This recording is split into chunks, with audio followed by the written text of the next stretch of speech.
बचपन में हमने राजा मिडास की कहानी पढ़ी है। उसके पास सोने की कमी नहीं थी, लेकिन सोना जितना बढ़ता वह और अधिक सोना चाहता था। उसने सोने को खजाने में जमा कर लिया था और हर रोज उसे गिना करता था। एक दिन जब वह सोना गिन रहा था तो एक महात्मा कहीं से आया और बोला, तुम मुझसे ऐसा कोई वरदान मांग सकते हो जो तुम्हें दुनिया में सबसे ज्यादा खुशी दे। राजा खुश हुआ और उसने कहा, मैं चाहता हूं कि जिस चीज को छूऊं वह सोना बन जाए।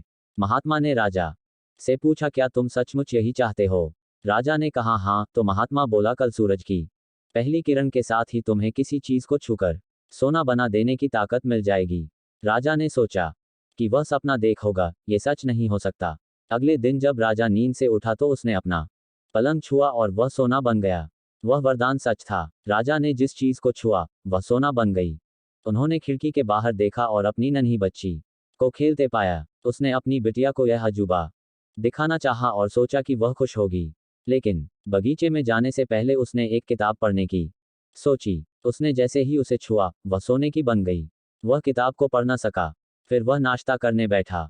जैसे ही उसने फलों और पानी के गिलास को छुआ वे भी सोने के बन गए। उसकी भूख बढ़ने लगी और वह खुद से बोला, मैं सोने को खा और पी नहीं सकता।